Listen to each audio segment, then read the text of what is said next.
Next to be seen in A&E is 27-year-old ice hockey player Daniel Banks. Daniel is suffering from concussion after falling on the ice. It would appear that I've been ice skating and fell over. You sure have, mate. You sure OK, have. I sure have then. I fell over. I was skating along and then I suddenly heard this loud thump and I turned round and he tried to stop on the ice, and then as he did, kind of did a nice little pirouette and then head first. I'm glad you remember it, I don't. Head first onto the floor. Whee, fair play. Turned round, when I went over to him and there was blood on the ice and the stewards were there and they were tending to him. Well, they just said he's got a kind of a mild concussion, basically, so he's not really sure where he is or what day it is. Friday the 13th, just to let you know, mate. Oh, it had to be, didn't it? It would have to be, wouldn't it? Mr. Banks. Guilty. Right, do you want to It's up to Senior House Officer Laura Clark to assess how badly Daniel's been concussed. What's the last thing you remember? No, that's a good question. Put my skates on, that's about it. Do you remember putting your skates on? Not really, no. OK. Were you knocked unconscious? Paul? He was looking straight at me. Right, so it wasn't OK. like he was out. Was I? Daniel's obviously had a bump on his head. He doesn't seem to have lost consciousness, and his friend also denies that he's lost any consciousness, but he does seem to be pretty confused to me. Daniel's friend Paul told him it was Friday the 13th just minutes ago, but will he remember? Do you know the date today? It's Friday the something of OK. whatever. No. Do you know the month? No. OK. Do you know what season we're in? Autumn, aren't we? Do you know who the Prime Minister is? Tony Blair, I think. Just let me know if anything's tender, OK? He's not sure really where he is or who he is. He doesn't know who the Prime Minister is, you know, and even if you're really not at all sort of current affairs aware, most people would know that. I can't discharge him without a scan because there might be something going on in his brain. You all right? No. Daniel's girlfriend Karen has arrived just in time to hold his hand as he goes off to X-ray. The X-ray is looking for fractures to the face. A CT scan is checking for bruises of the brain tissue or any bleeding around the brain. With a blow to that side of your head, the arteries that supply the brain can bleed and they cause something called an extradural hematoma. And that classically presents with a patient who has a head injury, is knocked out briefly and then is okay, and then all of a sudden as the hematoma expands they will then start to deteriorate neurologically. An extradural hematoma can be fatal if it's left untreated. If there is any bleeding on the brain, then Daniel could be looking at surgery. Stunning headache.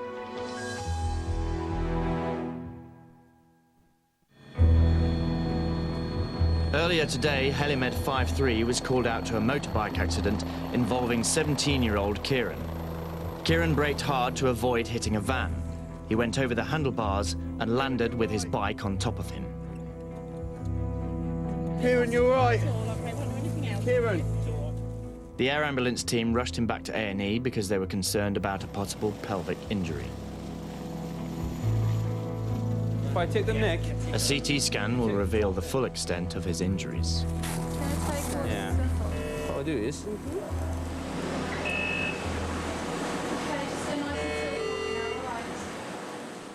We looked at everything from his head down to just below his pelvis, and we're happy that he hasn't got any injuries on any of those pictures that are going to cause him any harm. He's got some bumps and bruises, but nothing that's going to cause him long-lasting problems. We're quite happy that he hasn't sustained a significant injury from this, so he's been lucky. An hour later, Kieran is sitting up and chatting with his very relieved mum. I was coming around the corner on the New Bold Road, and this grey van was about to pull out in front of me. I was coming round and I clipped the back of his van, and that's when I went flying over my handlebars and landed underneath my bike.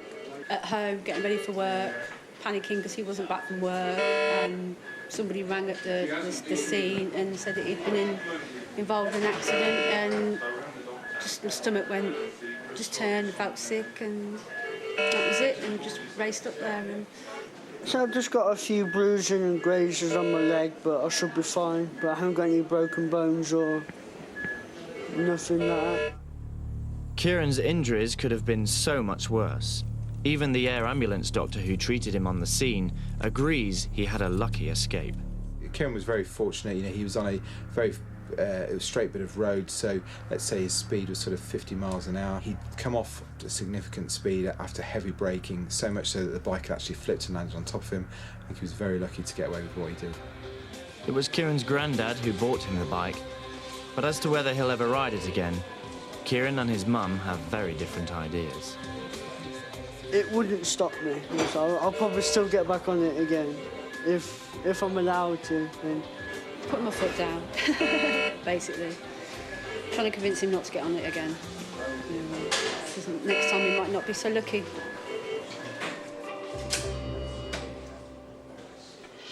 Coming up, Vanessa and her family talk about their miraculous escape from their car accident. Actually felt like a lorry hit us, not a car. That's how intense it was. Sorry, guys. And as ice hockey player Daniel gets stitched up, his mate Paul collapses. Well done.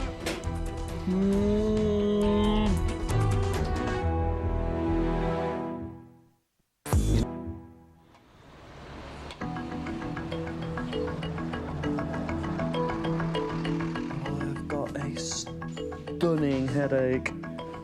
Daniel Banks is in a bad way following an ice skating accident. He's suffering memory loss and has been x-rayed and scanned for any facial fractures or brain injuries. Hiya. Hey-o. Senior House Officer Laura Clark has come to give Daniel the results.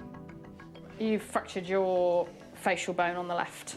That one there that hurts when I clench my teeth together? Yeah, and it looks like it's actually sort of the bottom of your eye, the rim of the bottom of your eye is also involved as well. The good news is I don't think there's anything going on inside your brain. I ain't got brain. There's no bleeding or anything else. You do. It's there. Oh, is there? Yeah, definitely, definitely. The next step is to stitch up the large gash to Daniel's face. You feel sharp like a bee sting, OK? Yeah, I'm just not good with people around my eyes. No, neither am I hate it. You OK? It's not just Daniel who's finding this difficult. His friend Paul doesn't like the sight of blood and is starting to feel a bit queasy. Good. Yeah, that's fine. Thank you. That's pretty neat, actually. Guys! The doctor soon has another emergency on her hands. Wake up for me. Well done. It's all been a bit too much for friend Paul, who's fainted.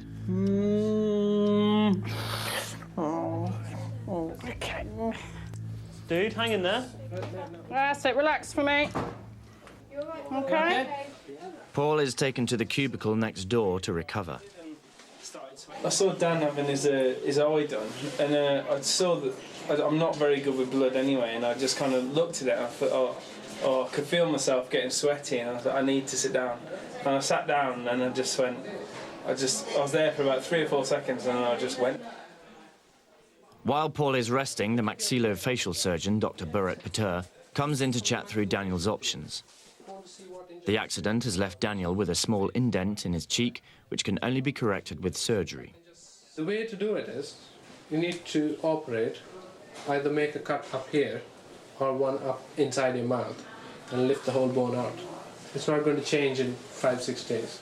I will let you off today, get you back to see us in a couple of days, and then that time you can still decide whether you want to go ahead with the surgery. Okay. Daniel's got 5 days to mull it over.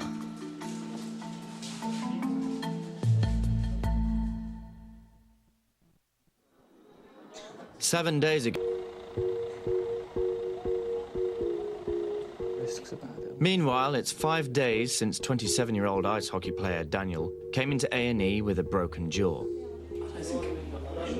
He was given the option of surgery to repair an indent on his cheek, and now it's make up your mind time. Since we were last here on Friday, I've become a lot more coherent.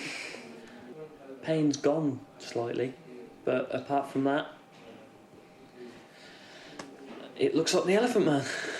The maxillofacial surgeon, Dr. Burrett Pater, reassesses Daniel's face to check if he still thinks surgery is necessary. No. Even if you do the surgery, the correction is going to be in millimeters. Clinically, you might not feel the difference at all. So if you ask me, my personal opinion would be no. I would leave it. I'll agree with you. You happy with that? Happy to leave it like that. Brilliant. Okay then. Thank you. Thanks very much. Thank you. Result? It seems Daniel's accident hasn't dampened his desire to play ice hockey. We'll definitely be back out on the rink and hopefully learn from our mistakes and not do it again. I'm not impressed. If I had my way, I'd put the skates away and they'd just be banned forever. Daniel plans to get back to skating in 6 weeks' time and is hoping to join an ice hockey team in the new season.